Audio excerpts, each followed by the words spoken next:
Hey everyone, welcome back to the channel. My name is Michael/Pokeoz. I'm going to share with you today 5 years worth of Pokemon investing knowledge, particularly when it comes to sealed Pokemon card investing. If you don't know my journey, I've talked about it multiple times, but I started essentially ripping open and shipping out EX era Pokemon cards. And what a shame I didn't keep EX era booster boxes sealed. Man, that was a crazy era with some of the best artworks that Pokemon's ever seen. I was too young during Base Jungle and Fossil, etc. to have access to the internet to be able to buy and sell. But that's where my journey started, and it's continued all the way through until 2019. Eventually something stuck and I decided to start keeping things sealed. So with all that in mind, let's jump into some things that I've learnt across the journey. This is one of those videos where you don't need to watch the screen. This is one where I'm just going to have a conversation. You can put it on while you're going for a walk in your headphones. You can pop it on the TV while you're doing some housework at home.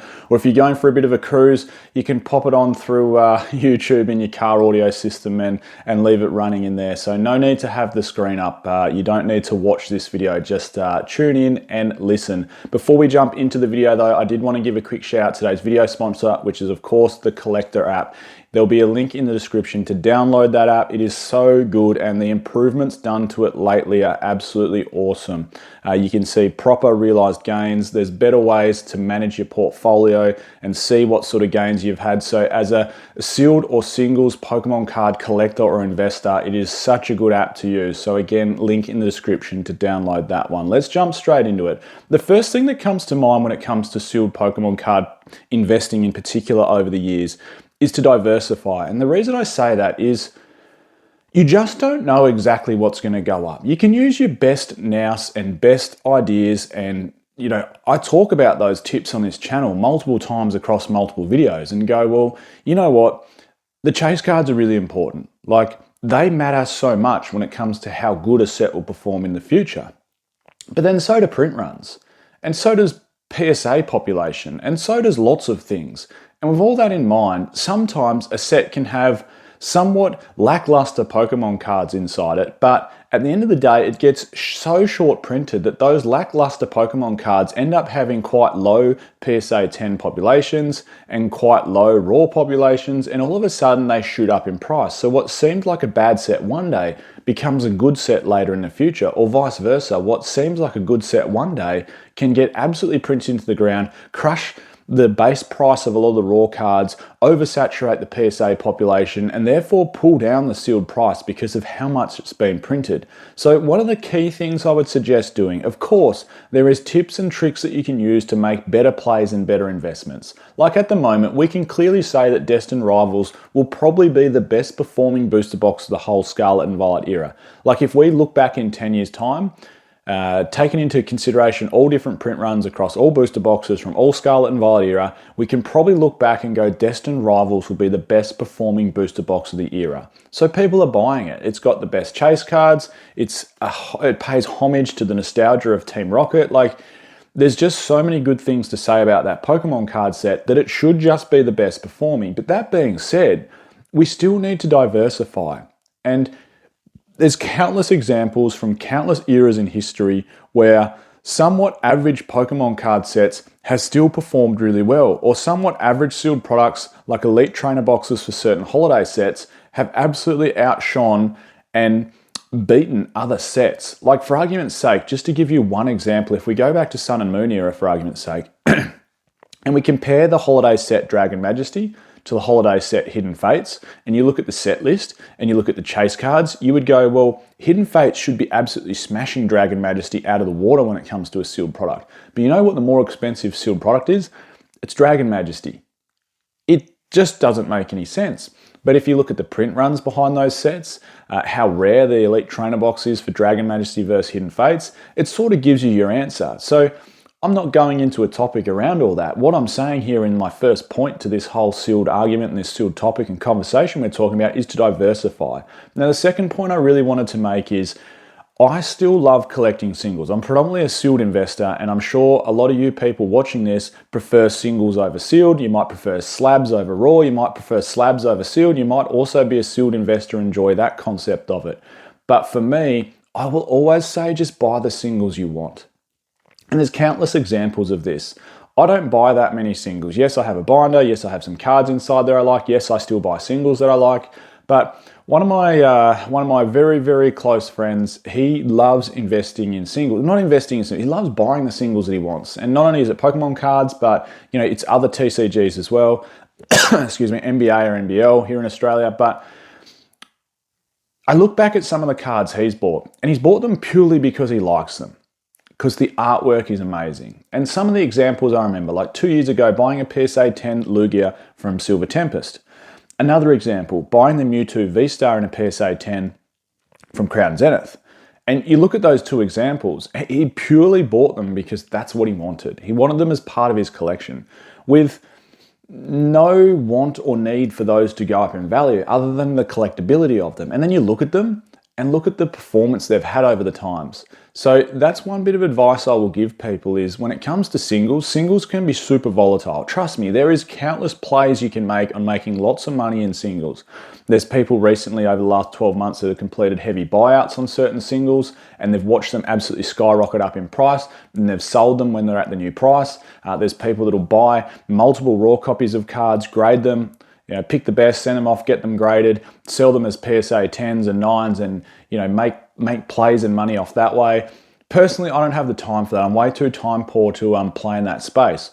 However, there are plays that can be had there. So for me, to keep my sanity when it comes to Pokemon card investing and collecting, I just buy the singles that I want.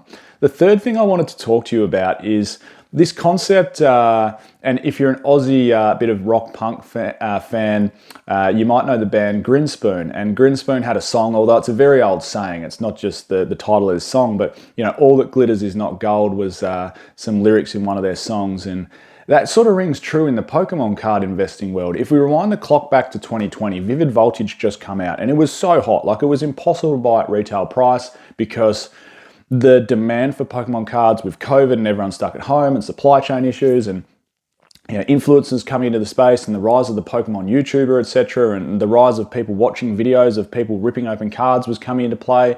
And Vivid Voltage was a hot property. It was a Pikachu-based set. There was amazing rares, which were touted as, the first time, or it felt like the first time in ages, where Pokemon had come out of the borders almost like Gold Stars. We had Rayquaza in there, for argument's sake. We had the chunky Pikachu, which had a hard pull rate. In a PSA 10, it was so expensive in the first few weeks of release of Vivid Voltage. And this set seemed like, at the time, a real home run. And that's where this saying comes from, all that glitters is not gold. And I suppose this ties into my point of diversifying. Just because something comes out of the gate super hot with so much popularity and so much demand for it, doesn't mean it's going to be a super expensive booster box in the future. Now, that might be counterintuitive to some words that I say, because in the car industry, we have this saying, if it's popular new, it's going to be popular secondhand. However, sometimes things can get so caught up in an absolute hype train that it's just the hype leading this artificial demand towards it. And that's what can happen sometimes. So I guess don't get caught up in the artificial demand sometimes. And that sort of leads me on to that really famous Warren Buffett quote, which is, be greedy when everyone else is fearful and be fearful when everyone else is greedy. That's a really, really important quote to take into consideration when you're looking at investing in Pokemon cards. And while we're talking about Warren Buffett and the investing space and the market space, that's something else to take into consideration. Don't forget, the Pokemon card market, in my opinion, is becoming very established. So established, in fact, that it's starting to follow the trends of standard markets, whether it's stock market, property market, or other markets. It's a market just like any other now, in my opinion. So as a result, I feel like it's almost starting to get governed quite heavily by other economic principles or standard economic principles that markets get governed by. Like, of course, it can go up, it can go down, and it can have everything else in between. And quite often this is led by that simple two basic things, which is supply and demand. That dichotomy between the two, the constant push and pull of supply and demand, and the changes that'll have on prices. It's insane to watch play out, and it's fun to watch play out, but don't ever think you're ever going to be able to beat it, because that market now, the Pokemon investing market, the Pokemon collecting space, the sealed space, the singles, it's such a huge market. There's so much money there. There's so much people in that space that it just becomes governed by the standard principles, in my opinion. Now, here's the big one that I've learned, is to out-hold. Sealed, in my opinion, when it comes to sealed Pokemon card investing, is and I'll put this in bold letters, capital letters, long term. Keep those two words in mind. It is long term. Don't be governed by market principles and get scared and just fearful. That quote that I just said about Warren Buffett, that, you know, his very, very famous quote. It's like at the moment there's been a small retrace of certain Sword and Shield boxes, even some Sun and Moon boxes like Cosmic, Unified Minds, Unbroken Bonds, these sets, and a lot of Sword and Shield sets too, that have absolutely run up, that are seeing a small market pullback, retraction, whatever word you want to use. I've had people email me saying, is now the time to sell? And it's crazy, isn't it? The moment that we see this tiny little slowdown in the market, which is just normal, and that's what I was talking about before. This market is like any other market. It's normal. When things run up so massively and so quickly, it's normal for them to retrace a little bit, like completely normal. They will run up again. I remember in January when Fusion Strike, it might have been February this year, Fusion Strike ran up like crazy. Like it went from like 250 USD to 600 USD, and everyone was like, whoa, that is insane. What a run up. And then it might have pulled back to like 520, 530 USD. So it pulled back a little bit. You know, it had that 10%, 15% retraction. Everyone was going, whoa, like, okay, is Fusion Strike going to go back to $300? And it's like, no, it won't. That's just normal market conditions. When everything runs up so much, it will pull back. And that's where two things come into play. You need to outhold and long term. They're two very, very important sayings when it comes to sealed Pokemon card investing. And I'm extremely lucky where I'm in the position where I don't need to sell. There are people, I get it. Sometimes people need to sell, and that's why I'm happy to outhold everyone else. It's almost like a challenge for me to try and outhold everyone else. Everyone talks about the fact that people have so many cases stored in their cupboard, so many sealed products. And look, that's true. More than ever, people have sealed product. There is lots of Prismatic sealed away. There is lots of 151 sealed away. There was also at the time lots of Fusion Strike sealed away. And look at the prices still of something like Fusion Strike. Why? Because eventually people need to sell. And keep in mind, sealed product is deflationary. Like over time, as one box gets opened, that's one less box on the market that's left sealed. So eventually it's going to get rarer and rarer and rarer. And if there's still demand for that product because it's a good set, we're just going to see prices continue to rise. Another thing I wanted to talk about is the fact that you can still always get surprised in this hobby, and I'm not immune to that. You know, the Pokemon Center Elite Trainer boxes from Scarlet and Violet have really surprised me.